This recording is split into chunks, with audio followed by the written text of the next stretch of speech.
everyone for the delay. Well, welcome. The coming week obviously is a recess, but the government has another busy 2 weeks ahead. We have our Justice Summit kicking off this evening and running the next 2 days and later in the week. And there will also be key announcements on capital spends in health and education. Tomorrow morning I have the honour, along with Minister Mark, of welcoming home the remains of 27 New Zealand Defence Force personnel buried in Malaysia and Singapore, including also, to take it to 28, the body of an infant, following the Malayan and Vietnam conflicts, or those who were based in Singapore and lost their lives in our service. On Wednesday, I will celebrate Book Week with the children at Marist School in Auckland and hold a bilateral with President Duda of Poland. On Thursday, I'll be making an announcement around the government's capital spend on hospitals in Auckland. On Friday, I'll be making a school capital announcement. And Saturday will be quite rugby focused. I'll be opening the Women in Rugby Conference in the morning before attending the Black Ferns and All Black games at Eden Park that evening, where our teams will be looking to continue their ongoing trans-Tasman dominance. Today though, before we begin, I would like to advise that the Remuneration Authority has issued its determination on MPs' salaries to the Minister of Ministerial Services. It indicated that based on the formula that they are legally obliged to use and have no discretion over, they would be issuing us an increase in the order of 3%. That is not acceptable to this government. Cabinet has today confirmed a decision to freeze MP salaries and allowances for a year while we develop what we believe will be a fairer formula for future pay increases. Cabinet agreed that while the government is focused on improving incomes for ordinary working Kiwis, it's just not appropriate for MPs to be the subject of such an increase. Now, this move doesn't save a lot of money in the scheme of things, but it does send, we believe, a strong signal about what our government values, what we stand for, and our determination, of course, to make sure that the economy is working for everyone. Today, this afternoon, before coming down here, I notified party leaders that we'll introduce legislation to freeze MP pay for 1 year. In fact, the only way we can freeze our pay is by changing the legislation. We'll then use that 12-month period to develop a fairer formula for the Remuneration Authority to use when determining future pay rises. I have with me Minister Iain Lees-Galloway, who of course as Minister for Workplace Relations and Safety has a role in the drafting of that legislation, so is accompanying me for any questions that relate to that announcement. Look, any questions? How did that go down with the other party leaders?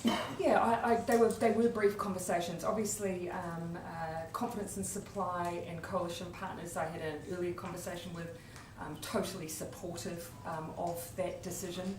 I've just got off the phone to Simon Bridges and David Seymour, and the general sentiment I sensed from them was a complete understanding of the situation.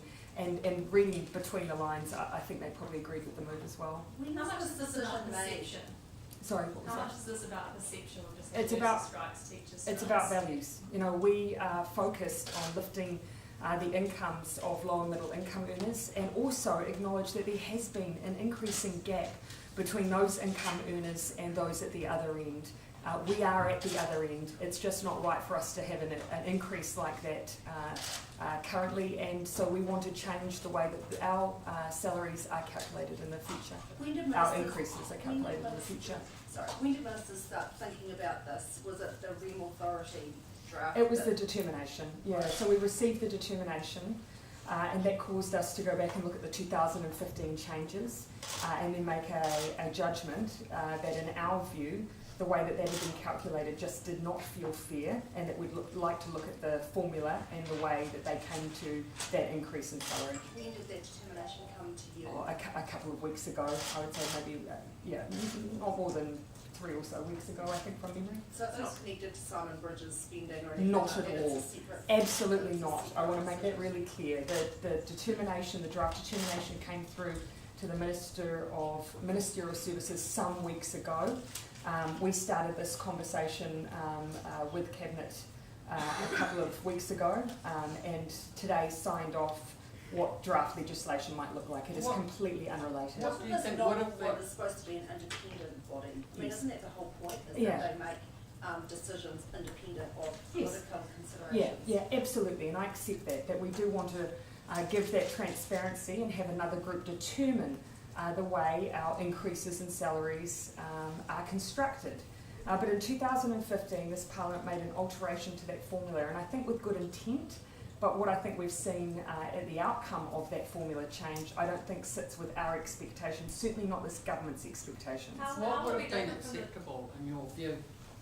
Yeah, well, you know, I've looked at what some alternative formulas might generate, and without wanting to preempt what we might land on, it's fair to say that the current formula sits at the upper end of some of those alternatives. It's a percentage increase rather than, for instance, other formulas that exist that might be nominal or might be based on median average incomes. So if it come in at say 2%, would you have felt moved to?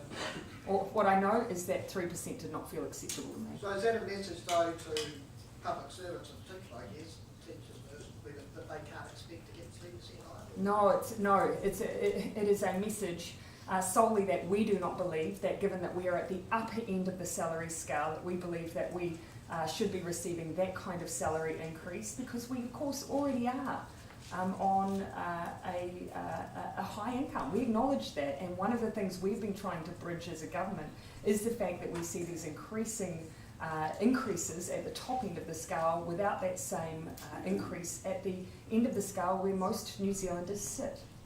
Is there the possibility that those... Oh, hello. Hello. Is there the possibility that wages might drop? That the amount that MPs and ministers receive might actually reduce if you're going to be looking at Yeah, I haven't modelled, and again, this is hypothetical because we of course haven't modelled alternative formulas at this point. What we have determined is that the current formula isn't meeting our expectations. This is precisely what John Key was setting out to do in 2015, though, so how will this be any different?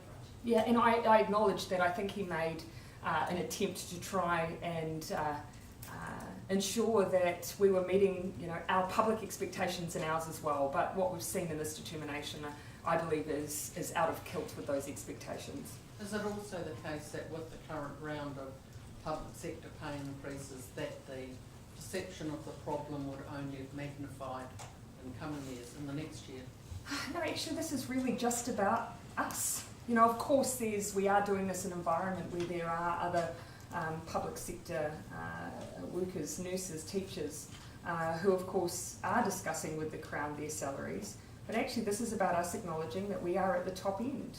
And when you look at percentage increases as a formula for salary increases, that only continues to extend that gap between MPs and others on high salaries, and those on in the middle or at the bottom end. And so it's about us acknowledging that there are other formulas that wouldn't continue to increase that gap in that way. So how could this look? What would you like to see MPs' salary increases aligned to?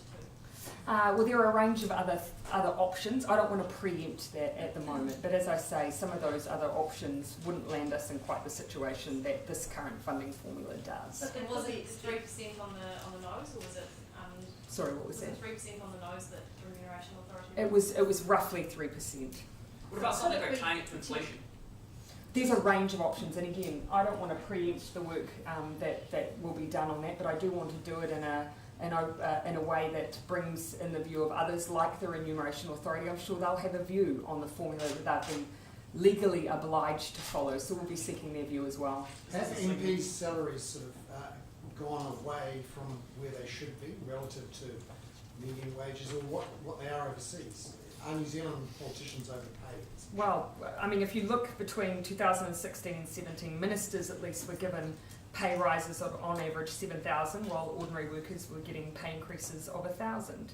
Now that speaks to the way that the formula works.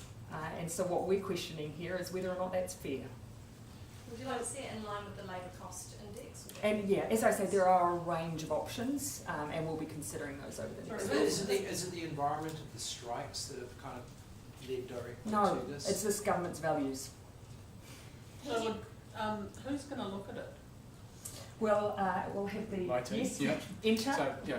So the process we're going to follow is we'll need an initial piece of legislation to bring about the freeze, which we're going to progress as quickly as we can. Then we'll have time to do that review. That will sit with the officials at MBIE who support me in employment regulation. So we'll go through that process and look at the kinds of examples that have been raised, and I'm sure some others as well. We'll want to talk to a range of people about what the best system is for determining MPs' pay in the future. So presumably the determination that you've just got is backdated to July 1. Yes. When you'll freeze that Yes. backdated. Yes. Exactly. Yep. So yes, it'll be frozen from that point for the next 12 months. Have you been Just the giving process. have you been given any advice on whether the relativities between politicians and other people and overseas, whether that's gotten too much out of whack? No, and we haven't really, to be honest, had a chance to do that work. Obviously, we received this determination a few weeks ago. Instinctively, our response was that doesn't feel right to us. We know that unless we act to change the legislation, we'll have no choice, it will come in. So our focus has been on drafting the legislation to put a halt to that determination by the authority, and then the next step is undertaking a piece of work around a formula that will then sit with the Remuneration Authority that we have greater comfort with. So what would the date be that you have to work towards before the new determination comes into effect? When do you have to change? Well, we're freezing salaries for a year, so we have no expectation there'll be any movement for the next 12 months. This will apply then for the next financial year beyond that. But do you have to change the law now under urgency to freeze that determination? Yes, we do. Yes, we do. No, you just need to do that. Yes, we do. Yes, we do. We looked at whether or not we could, as in 2009, when there was a resolution of Parliament to give an indication to the Remuneration Authority that Parliament did not want to accept a pay increase. We looked at that option, but unfortunately the 2015 legislation removes all discretion for the Remuneration Authority. They have no choice, and we had no choice but to change the law if we want to put a hold on it. So this will be at the top of the agenda when you come back to the next sitting session with this. It will be part of the agenda, yes. When was it due to kick in, the 3% increase? It would be backdated to 1 July. I I think that sometime this month the expectation is that they were going to then make that official determination. Just back on expenses, and in particular Simon Bridges, the issues around Simon Bridges' expenses last week. Can you see how this could look like you're trying to politically capitalise? No, not at all. In fact, I would say that would do a disservice to the response that I received from Simon Bridges when I told him. Without wanting to disclose too much of the conversation, I sensed from him that he was generally supportive of this. So absolutely not. I see this as this government acting on behalf of Parliament. We are the ones that have that ability in terms of the majority to provide for the votes to get this through Parliament.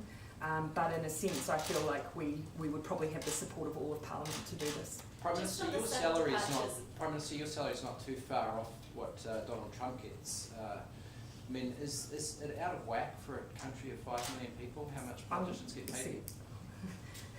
Was that your natural comparison point? Sorry, is it out of whack? This is an absolute acknowledgement that we are high income earners relative to other New Zealanders. We are. Which is why when we received this notice that even though this formula is based on the percentage increases received by public servants, we were not comfortable with that, and this is our response. But I mean, you're comparing within New Zealand. I'm saying compared to overseas, to other jurisdictions, are New Zealand politicians overpaid? I think we'll stick with what we feel comfortable with relative to other New Zealanders rather than looking, because there will be a range of other factors that relate to the way the systems work in overseas jurisdictions. We might have a glance, but I think we'll stick to the New Zealand context. Have you been briefed on the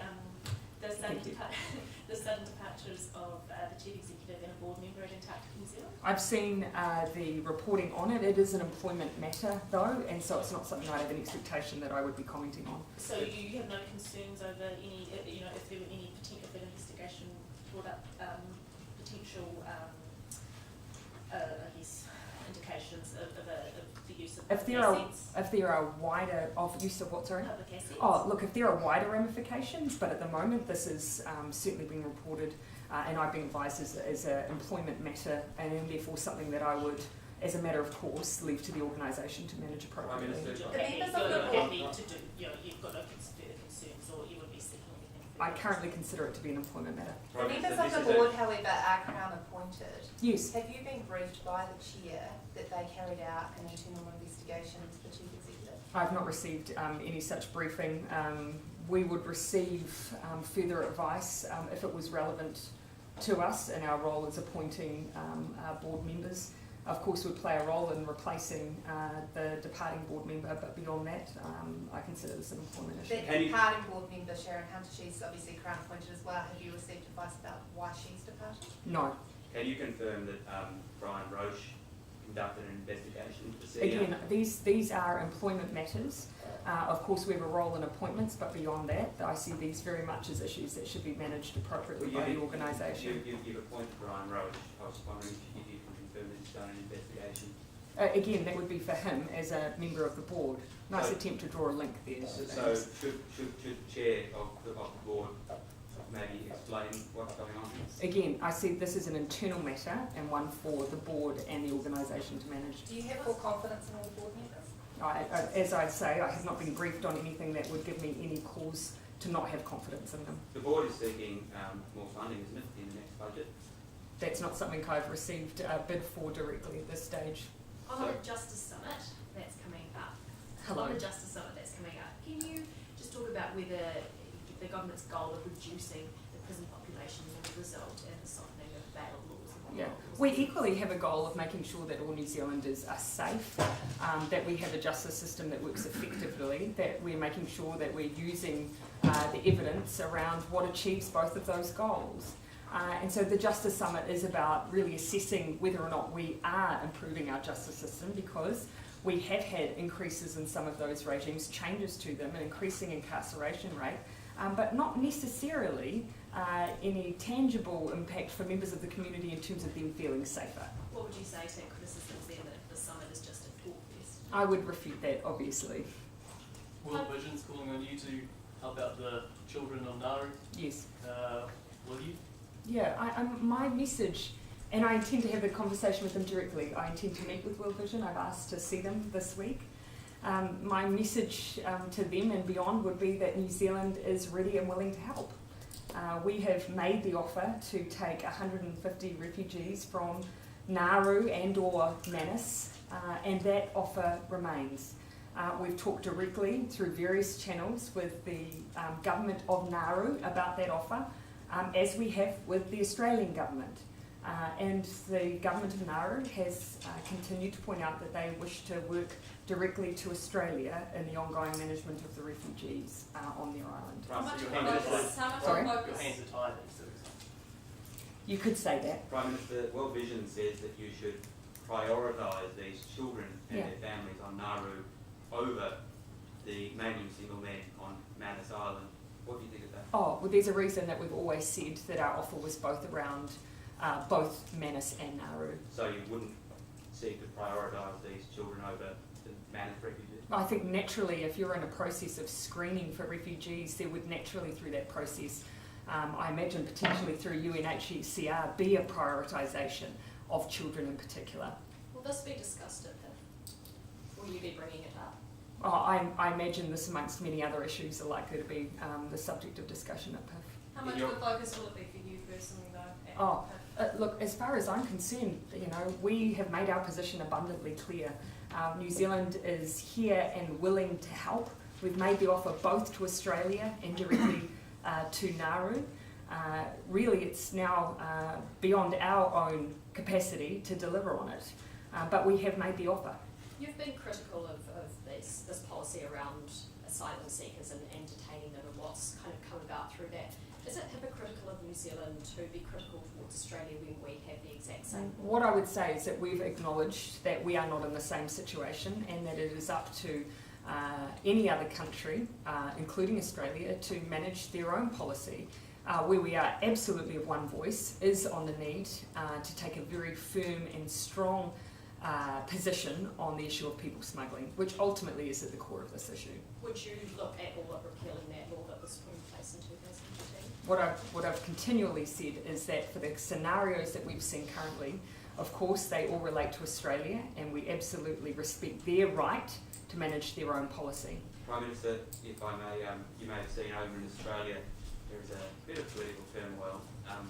The man responsible for the asylum seek policy, also the deportation policy, Peter Dutton, is being touted as a potential Prime Minister. Do you think that might change Australia and New Zealand relations? And as someone that has over a period of 9 years experienced my own political turmoil, I certainly won't be commenting on anyone else's. Prime Minister, do you have any concerns about pressure being placed by China on the Tongan government after China complained to the Tongan Prime Minister last week, which caused him to reverse his comments that Pacific governments should work together and ask China for debt forgiveness at the Pacific Island Forum next month? These are issues between two sovereign nations and their diplomatic relationship when it comes to China and Tonga. Those are matters for them. Is debt to the Pacific an issue that you'll be raising at the Pacific Islands Forum? Of course, what we've acknowledged is that we have a role as a member of the Pacific to make sure that we are working in earnest alongside our Pacific neighbours and focusing our vision on partnership alongside them. I acknowledge that there are nations that are carrying significant debt. What we've at least said is that we see it as our role in the future to try and find ways to work really productively together to meet some of their expectations and some of their needs. Will there be any question of New Zealand being able to give further aid to Tonga to meet some of Mr Pahiva's original questions, which were whether the debt could be converted into aid? Yeah, and I wouldn't want to intervene on points of conversation that wouldn't appropriately be happening with our Minister of Foreign Affairs and directly with his counterparts in Tonga. But obviously we have a relationship directly with Tonga. My expectation is that they would raise with us projects or programs or need for support directly with us in our bilaterals and through our relationship. Of course, those doors are always open for conversation. Would you consider visiting the detention centre on Nauru while you're there?